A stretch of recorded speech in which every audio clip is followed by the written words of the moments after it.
बाबा, आप रुक जाइए, मौसम बहुत ज्यादा खराब है।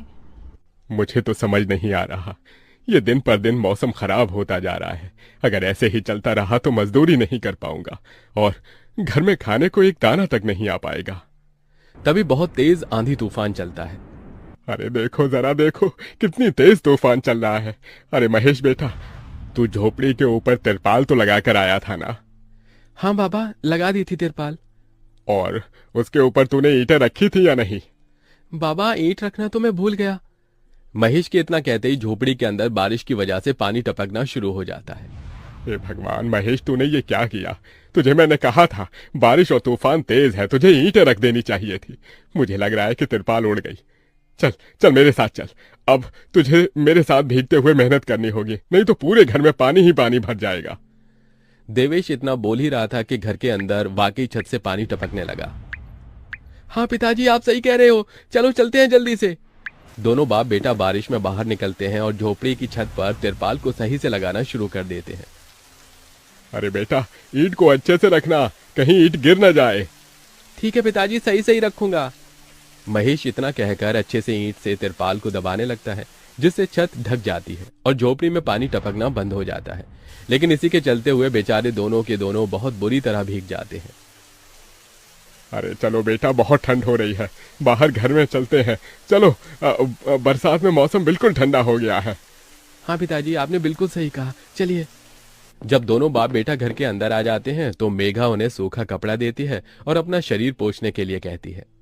आप लोग अपना शरीर पोंछ लो और सूखे कपड़े पहन लो, नहीं तो ठंड लग सकती है। मेघा के दिए हुए कपड़े दोनों पहन लेते हैं। तभी बीमार शकुंतला बिस्तर पर पड़ी हुई मेघा से कहती है। अरे बेटी, तूने खाने के लिए कुछ बनाया नहीं? माँ, मैं बारिश के रुकने का इंतजार कर रही हूँ। घर के अंदर खाना कैसे बनाऊंगी? सारे में धुआं ही धुआं हो जाएगा। मेरी दवाई का समय हो गया है और मुझे भूख भी लग रही है। ठीक है माँ, मैं कुछ करती हूँ। मेघा अपने सिर पर एक सफेद कट्टा रखकर बारिश से बचते हुए बाहर से कुछ ईंटें लाकर घर के अंदर ही छोटा सा चूल्हा बना लेती है और उसी पर खाना बनाना शुरू करती है। अरे बेटी, पूरे घर में धुआं ही धुआं हो गया है। पिताजी, खाना बनाना भी तो बहुत जरूरी था। मेघा जैसे तैसे करके जल्दी जल्दी खाना बना लेती है। वो खाने में नमक मिर्च वाले चावल ही बना पाती है। माँ, माँ उठो, ये लोग खाना खा लो। शकुंतला मेघा के हाथों से खाना खाती है। शकुंतला के पूरे शरीर को पैरालाइज हुआ था, जिसके कारण ना तो वो हिल सकती थी और ना ही वो उठ सकती थी।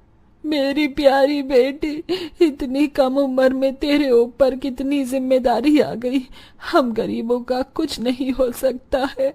इस गरीब झोपड़ी के अंदर हम कैसे कैसे दिन देखते हैं। कोई बात नहीं माँ, बच्चे समय के अनुसार बड़े होते हैं, लेकिन मैं समय से पहले बड़ी हो गई हूँ। आपको तो खुश होना चाहिए। मैं तो इस कदर लाचार हो गई हूँ कि तेरे सर पर हाथ रखकर तुझे आशीर्वाद भी नहीं दे सकती बेटा। शकुंतला की आंखों से आंसू निकल रहे थे। मेघा उसके आंसू पोंछकर अपनी मां को हौसला देती है, जिसके बाद वो अपने भाई और पिता के साथ बैठकर खाना खाती है। बारिश होती ही रहती है, लेकिन बारिश रुकने का नाम ही नहीं लेती।